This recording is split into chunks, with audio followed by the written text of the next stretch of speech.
नमस्कार दोस्तों।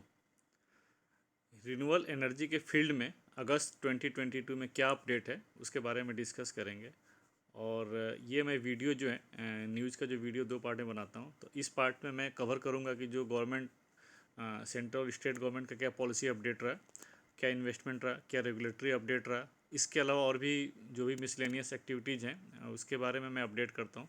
जो पार्ट 2 है बेसिकली ये बहुत स्पेसिफिक मैं बनाता हूँ, जो कि इसमें स्पेसिफिकली मैं टेंडर्स जो भी निकले हैं इस पर्टिकुलर मंथ में, और इसके अलावा क्या ऑक्शंस रहा ये, या कौन सा टेंडर्स की डेट एक्सटेंड हुई, इसके अलावा क्या प्रोजेक्ट कमीशनिंग हुआ, क्या जनरेशन है, उसके बारे में अपडेट करता हूँ। तो आइए हम बात करते हैं अगस्त 2022 में मेजर हाइलाइट्स क्या रहा है रिन्यूएबल एनर्जी के फील्ड में। और मैं आपको ये भी बता दूं कि ये जो थोड़ा सा वीडियो है, जो न्यूज़ से रिलेटेड जो वीडियो है, बेसिकली पूरे मंथ का मैं इसमें कोशिश करता हूँ कि सारे न्यूज़ को मैं कैप्चर कर सकूँ, तो थोड़ा सा लिटिल बिट ये लंबा बन सकता है। तो मेरी आप लोगों से ये रिक्वेस्ट है कि लास्ट तक आप वीडियो को देखें, सो दैट कि आप पूरे चीज़ों को समझ सकें कि पूरे मंथ में क्या एक्टिविटी हुई है। तो जो फर्स्ट है, Torrent power acquired 50 megawatt wind farm of Inox energy, Inox green energy services. और जो टोरेंट पावर ने जो एक्वायर किया, अगर जो एस्टिमेटेड कॉस्ट है जो एक्विजिशन की 32.51 करोड़ है। और ये जो प्रोजेक्ट है, जो विंड का प्रोजेक्ट है, ये गुजरात के कच्छ डिस्ट्रिक्ट में है ये, और जिसका कि जो पीपीए है पीटीसी इंडिया के साथ है। नेक्स्ट है ministry of new and renewable energy, जो गवर्नमेंट ऑफ इंडिया की जो मिनिस्ट्री है, has simplified the central financial assistance calculation for rooftop solar system installed by residential consumer. हम सबको ही पता है कि जो मिनिस्ट्री जो है रूफटॉप के लिए एक स्कीम्स चलाती है, रूफटॉप स्कीम फेज़ 2, जिसके अंतर्गत रेजिडेंशियल कंज्यूमर्स के लिए सब्सिडी प्रोवाइड करती है। ये सब्सिडी है बेसिकली, जो इससे पहले जो था, जो सब्सिडी का प्रोग्राम था, वो बेंचमार्क कॉस्ट डिसाइड करती थी। तो बेंचमार्क कॉस्ट, इसके अलावा फिर क्या, जो डिस्कॉम्स थे उनको टेंडर निकालने पड़ते थे।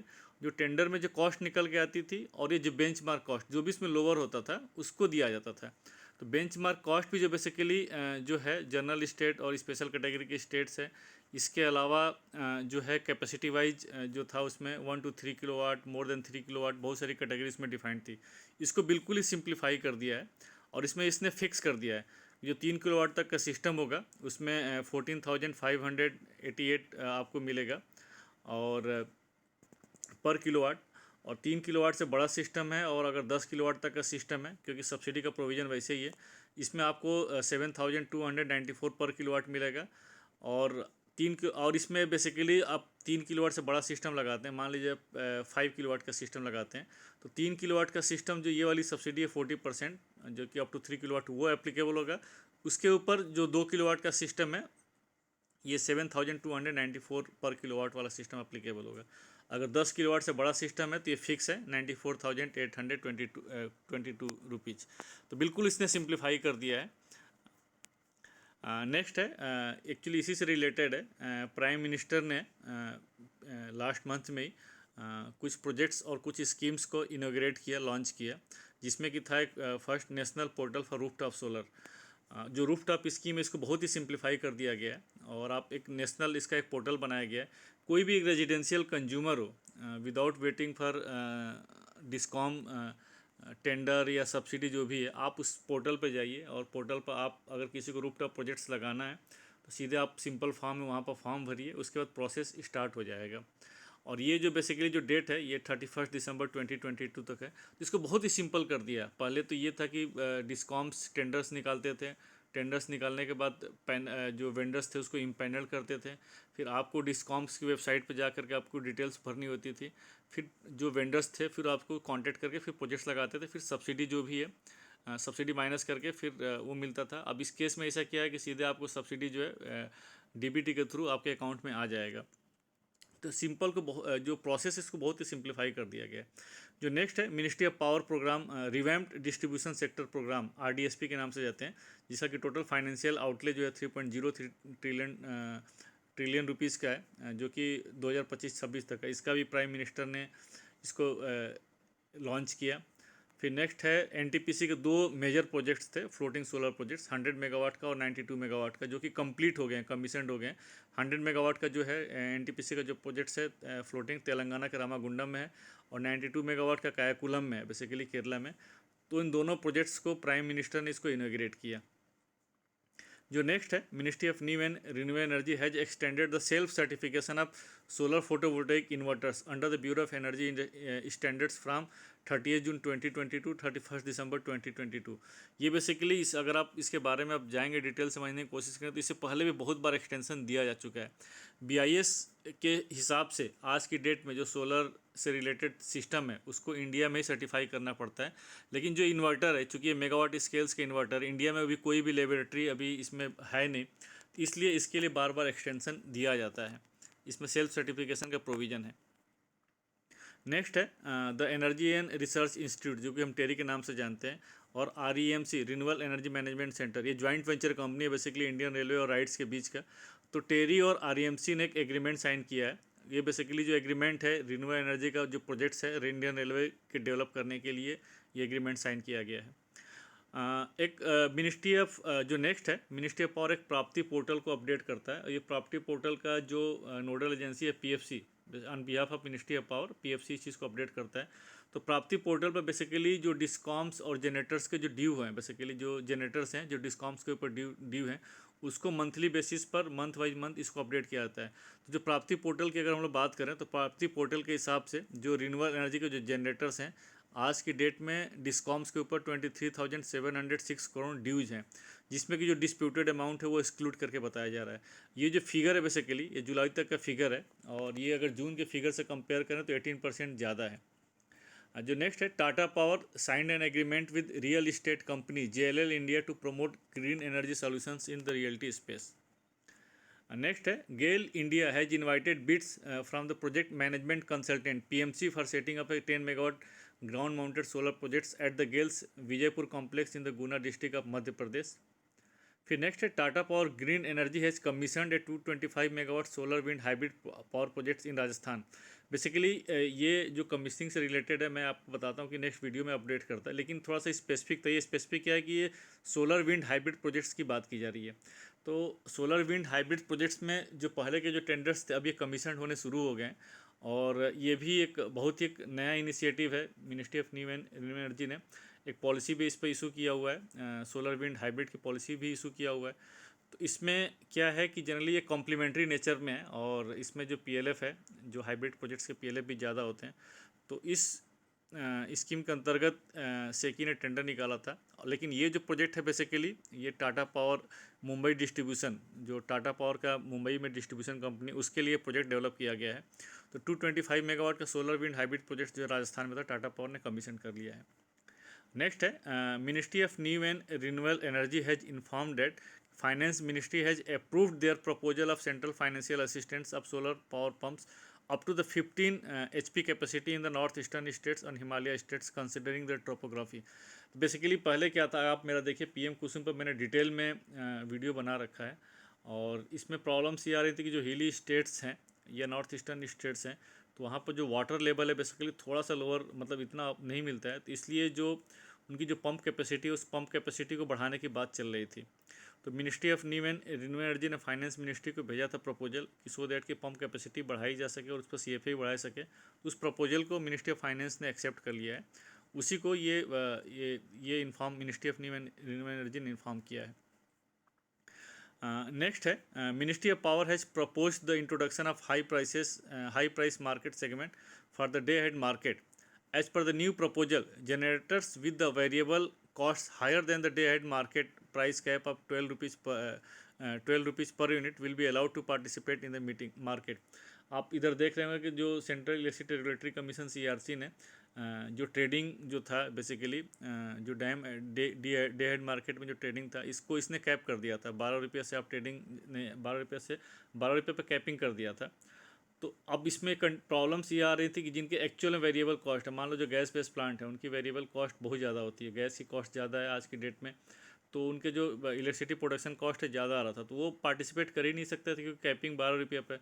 इसी चीज़ को कंसीडर करते हुए ये जो मिनिस्ट्री ऑफ पावर ने ये प्रपोजल मूव किया है। नेक्स्ट है, a bill to amend the energy conservation act in the Lok Sabha was passed. जो एनर्जी कंजर्वेशन एक्ट है उसको उस पर जो है बिल प्रोड्यूस किया गया था, जो कुछ अमेंडमेंट था उसको पास कर दिया है लोकसभा ने, और इसमें बहुत सारी चीज़ें नई चीज़ें इंट्रोड्यूस की गई। जो मेजर जो इंपॉर्टेंट चीज़ें हैं, एक तो कार्बन क्रेडिट को लेकर के जो इसका ट्रेडिंग हो इंडिया में, उसके लिए इनेबल किया गया है। The bill also makes it mandatory for building which is with the connected load of 100 kilowatt to meet their energy requirement from the renewable energy sources. ये भी मैंडेटरी कर दिया कि जो 100 किलोवाट से जो ऊपर होगा उसकी जो एनर्जी रिक्वायरमेंट होगी आरई से मीट की जाएगी।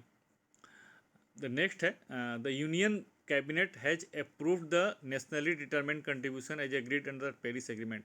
हम सभी जानते हैं कि जो इंडिया ने ऑलरेडी कमिटमेंट किया हुआ है एनडीसी के अंतर्गत कॉप जो पेरिस एग्रीमेंट हुआ था COP 21 में, उसमें ऑलरेडी एग्रीमेंट कमिटमेंट किया हुआ था। लेकिन जो भी कंट्री एज ए कमिटमेंट करता है तो उसको या तो पार्लियामेंट या गवर्नमेंट जो होती है कैबिनेट में, उस मतलब उसको पास कराया जाता है। तो ऑलरेडी जो कमिटमेंट है जो इंडिया ने किया था उसको पास करा दिया है। लेकिन अभी जो कैबिनेट ने जो अप्रूव किया है, जो पहले का जो कमिटमेंट उससे थोड़ा सा डिफरेंस है। इसमें जो पहले जो कमिटमेंट किया था कि as per the updated NDC India aims to reduce the intensity emission intensity of its GDP by 45% by the 2030 from the 2005 level। Basically पहले जो कमिटमेंट था ये 33 to 35% था कि जो 2005 लेवल से जो था हमारी इमिशन इंटेंसिटी, उससे हम रिड्यूस करेंगे 32 to 35%। लेकिन अब जो कमिटमेंट 45% कर दिया गया। प्लस इसके अलावा था कि जो हमारी नॉन फोसिल फ्यूल बेस्ड जो इंस्टॉल कैपेसिटी होगी, तो टोटल इंस्टॉल कैपेसिटी का 40% होगा। लेकिन अभी इस टारगेट को बढ़ा करके बेसिकली 50% कर दिया गया है। बट अभी जो प्राइम मिनिस्टर ने जो COP 26 में जो कमिटमेंट किया था कि 2030 तक हम 500 गीगावाट 500 नॉन फोसिल फ्यूल या 450 गीगावाट रिन्यूएबल एनर्जी अचीव कर लेंगे, तो इस पर कहीं कुछ इसमें जिक्र नहीं किया गया है, इस पर साइलेंट है। नेक्स्ट है ministry of new and renewable energy has invited feedback from the stakeholder on its draft standard operating procedure for virtual net metering and group net metering to overcome the challenges in providing rural households with rooftop solar power। तो basically ministry of power ने एक concept note जो है public किया है, comments मांगा है, जो भी स्टेक होल्डर्स हैं उसमें कमेंट्स या क्या फीडबैक हो सकता है। बट ये कॉन्सेप्ट मैं आपको बता दूं, जो वर्चुअल नेट मीटिंग और ग्रुप नेट मीटिंग की बात है, बेसिकली नया कॉन्सेप्ट नहीं है, पुराना कॉन्सेप्ट है रूफटॉप में। और ऑलरेडी बहुत सारे स्टेट्स में ये ऑलरेडी इम्प्लीमेंटेड है, जिसमें कि दिल्ली है, उड़ीसा है, और भी बहुत सारे जो यूनियन टेरिटरी जिसमें JERC joint electricity regulatory commission already इसमें रेगुलेशंस इसमें लाया हुआ है। तो ये सक्सेसफुली एक्चुअली इन सब स्टेट्स में इम्प्लीमेंटेड है। तो उसी को कंसीडर करते हुए ministry of new and renewable energy ने इस पर कॉन्सेप्ट नोट बना करके एक फीडबैक मांगा है। नेक्स्ट है the electricity amendment bill 2022 has been refer to the standing committee for examination. The bill proposes strengthening state electricity commission and regulating all public और private distribution companies। जो already जो bill की जो बात हो रही थी कि जो इलेक्ट्रिसिटी एक्ट 2003 का जो अमेंडमेंट था उसमें ये बिल इंट्रोड्यूस किया गया था, लेकिन इसको स्टैंडिंग कमेटी को रिफ़र कर दिया गया है। नेक्स्ट है AMP energy India has signed A power purchase agreement with RUMS Rewa ultra mega solar limited for 100 megawatt oblique 140 megawatt peak for a floating solar power projects. 300 megawatt का tender निकाला था RUMS ने floating solar projects का। और हम सबको पता है कि जो ओमकारेश्वर रिजर्वायर है MP में, वहाँ पर basically 600 megawatt floating solar projects का टारगेट है RUMS को वहाँ पर लगाने का 2 फेजेज में। तो फेज 1 के लिए टेंडर निकाला गया था 300 मेगावाट में, उसमें 100 मेगावाट MP एनर्जी को मिला था, जिसके लिए कि PPA ऑलरेडी साइन कर लिया RUMS के साथ। नेक्स्ट है Gujarat state electricity corporation has invited bids from the consultant for the detail feasibility report and project management consultancy services to set up floating solar projects at various location in the states. तो हम सभी देख रहे हैं कि बहुत सारे जो गवर्नमेंट की जो एजेंसीज हैं, सेंट्रल या स्टेट गवर्नमेंट की एजेंसी, अब हर नई नई चीज़ों को एक्सरसाइज कर रहे हैं, प्रयोग कर रहे हैं, जिसमें कि फ्लोटिंग सोलर प्रोजेक्ट्स भी है। तो अब देख रहे हैं GSEL ने इन्वाइट किया है ऑलरेडी कि उनके स्टेट्स में जो भी एक वाइबिलिटी बन सकती है, फिजिबिलिटी बन सकती है फ्लोटिंग सोलर प्रोजेक्ट्स के लिए, वो उस चीज़ को एक्सप्लोर करें। नेक्स्ट है as per the technical expert committee. मैं थोड़ा सा आपको बता दूं, GIB इशूज हम सबको पता है और ये काफ़ी डोमिनेंट रहा। इसकी वजह से बहुत सारे प्रोजेक्ट्स जो थे वो रुक गए थे। मतलब ग्रेट इंडियन बस्टर्ड एक्चुअली बड़ी पंछी होती है और लोअर हाइट पर उड़ती है, तो जो ट्रांसमिशन लाइन्स हैं उनसे वो टकरा जाती है और फैटलिटीज़ बढ़ जाती है। बेसिकली बहुत सारे केसेस आ गए और ये इंडेंजर्ड कैटेगरी के आती है। तो इसके लिए सुप्रीम कोर्ट में केस चल रहा था। तो सुप्रीम कोर्ट ने ये वर्डिक्ट दिया था कि जितने ओवरहेड ट्रांसमिशन लाइन्स हैं इनको अंडरग्राउंड कर दिया जाए। तो इस पर गवर्नमेंट ऑफ इंडिया ने भी एक रिक्वेस्ट डाली थी, उसके बेसिस पर ये हुआ था कि जो सुप्रीम कोर्ट ने कमेटी बनाई थी, टेक्निकल एक्सपर्ट कमेटी, वो बोली थी कि टेक्निकल एक्सपर्ट कमेटी जो इवेलुएट करेगी जो ओवरहेड जो ट्रांसमिशन लाइन्स है उनको अंडरग्राउंड किया जा सकता है कि नहीं किया जा सकता है, और क्या वाइबिलिटी बन सकती है। तो उसी बेसिस पर टेक्निकल एक्सपर्ट कमेटी की रिपोर्ट आ गई है। उसने बोला कि 66 kV से ऊपर वाली जो ट्रांसमिशन लाइन है वो फिजिबल नहीं है, उनको अंडरग्राउंड नहीं किया सकता है, लेकिन 33 kV और उससे जो जो लोअर कैपेसिटी के जो अंडरग्राउंड जो ट्रांसमिशन वायर्स हैं उनको किया जा सकता है। द नेक्स्ट है, the ministry of power has released its 10th annual integrated rating for the discoms. Basically हर साल मिनिस्ट्री ऑफ पावर जो है डिस्कॉम्स की रेटिंग रिलीज़ करता है। तो इस बार फाइनेंशियल ईयर 2022 के लिए भी जो है डिस्कॉम्स की रेटिंग रिलीज़ की गई। इसमें टोटल 71 डिस्कॉम्स आते हैं इस कैटेगरी में, जिसमें कि जो 6 डिस्कॉम्स थे उसको A+ की रेटिंग मिली है। और आप बड़ा सरप्राइज होंगे कि इसमें 6 डिस्कॉम्स में है कौन कौन। तो आप देखिए बेसिकली दक्षिण गुजरात बिजली कंपनी लिमिटेड, जिसमें दक्षिण गुजरात है, Madhya Gujarat Bijli company limited, DNH power distribution corporation, Uttar Gujarat, Paschim Gujarat, Dakshin Haryana. तो आप देखिए बेसिकली जो 6 कंपनी है, 6 कंपनी में जो 4 जो डिस्कॉम है बेसिकली गुजरात के डिस्कॉम है। इसके अलावा आपका एक हरियाणा का डिस्कॉम है और एक DNH पावर है जो यूटीज का डिस्कॉम है। तो ये बेसिकली 6 में 4 तो गुजरात के ही डिस्कॉम है।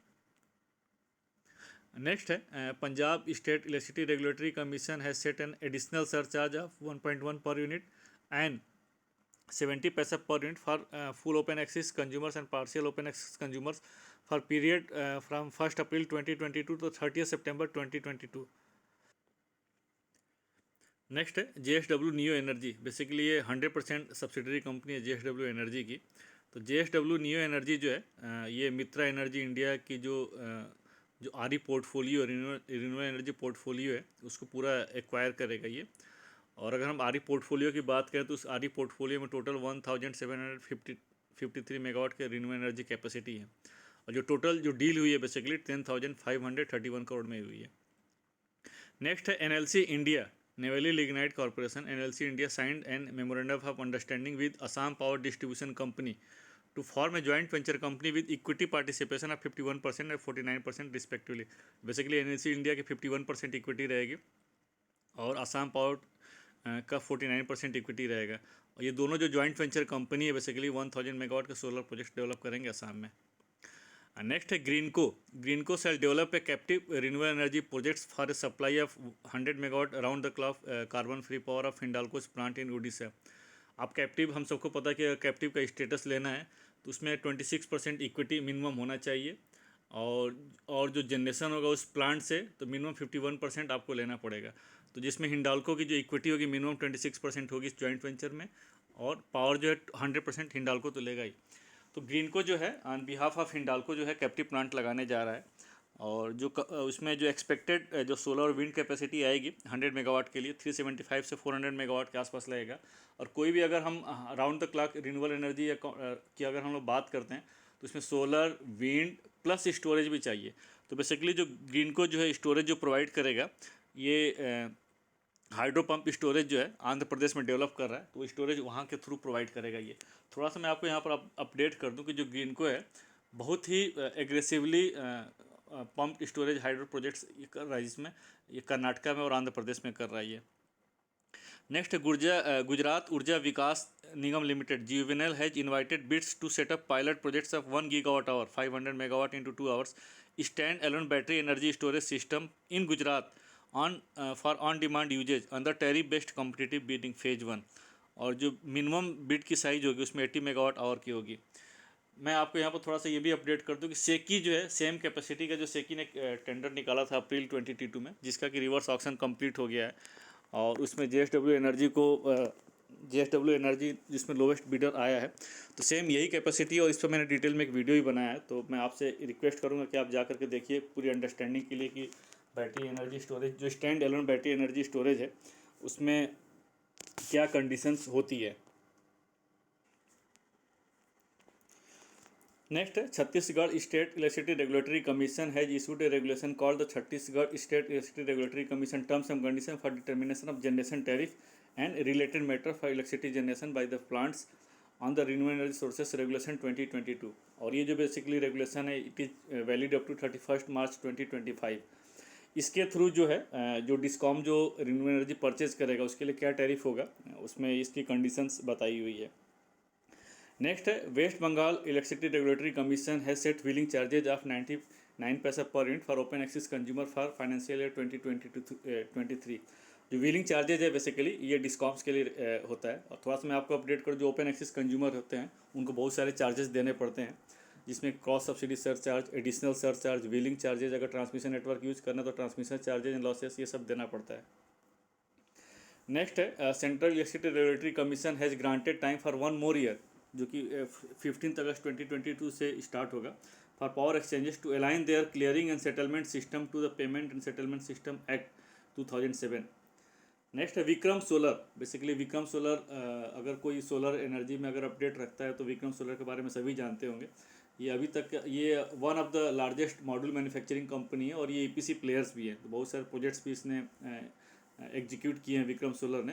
तो विक्रम सोलर अपने जो मैन्युफैक्चरिंग प्लांट है जो उसको और एक्सपेंड करना चाहता है। और अभी जो प्रेजेंट मैन्युफैक्चरिंग कैपेसिटी 2.5 गीगावाट की मॉड्यूल मैन्युफैक्चरिंग कैपेसिटी है, इसके अलावा वो 3 गीगावाट का integrated module cell and wafer manufacturing capacity लगाना चाहता है तमिलनाडु के लिए। इसके लिए फंड रेज कर रहा है। और जो आईपीओ जो है ऑलरेडी जो सेबी है, सेबी ने ऑलरेडी इसको इन प्रिंसिपल अप्रूवल दे दिया है। और जो आईपीओ के थ्रू जो फंड रेज करने का जो टारगेट रखा है विक्रम सोलर ने 1500 करोड़ का रखा है। नेक्स्ट है अदानी ग्रीन एनर्जी, जो है बेसिकली श्रीलंका में विंड के प्रोजेक्ट्स लगाने जा रही है और 523 मेगावाट के विंड प्रोजेक्ट्स हैं, जिसमें कि टोटल इन्वेस्टमेंट जो अदानी करेगा $500 मिलियन करेगा। और श्रीलंकन गवर्नमेंट ने ऑलरेडी इसको अप्रूव कर दिया है। नेक्स्ट है ReNew power. ReNew power basically क्या था कि सेकी का एक टेंडर था जिसमें कि round the clock renewable energy की बात हुई थी। और राउंड द क्लॉक जो था 400, जो राउंड द क्लॉक था बेसिकली इसमें जो रीनू पावर को प्रोजेक्ट्स अवार्ड किया गया था, उसके लिए जो फंड की ज़रूरत थी, तो ऑलरेडी रीनू पावर ने जो लोन है अरेंज कर रखा $1.1 बिलियन का, जिसमें कि 1.3 gigawatt round the clock renewable energy जो है रीनू पावर डेवलप करेगा। और जो एक्सपेक्टेड कैपेसिटी है 1.3 गीगावाट में, जिसमें कि 900 मेगावाट के विंड प्रोजेक्ट्स आएंगे, 400 मेगावाट के सोलर प्रोजेक्ट्स आएंगे और 100 मेगावाट और का बैटरी एनर्जी स्टोरेज लगाएगा। जो इसमें टैरिफ है बेसिकली 2.9 पर यूनिट टैरिफ है with 3% escalation up to the 15 years. उसके बाद 10 साल फिर फिक्स हो जाएगा। तो टोटल 25 ईयर्स के पीरियड में 15 ईयर्स होगा 3% इंक्रीमेंट। नेक्स्ट है गवर्नमेंट ऑफ जो उत्तर प्रदेश है, जो वहाँ की जो एजेंसी है renewable energy agency UP NEDA ने अभी एक ड्राफ्ट सोलर पॉलिसी इशू किया है। और इस पॉलिसी के तहत अगर जो टारगेट की अगर हम बात करें तो टोटल 16,000 मेगावाट जो टारगेट रखा है गवर्नमेंट ऑफ उत्तर प्रदेश ने कि 2026-27 तक वो अचीव कर लेंगे।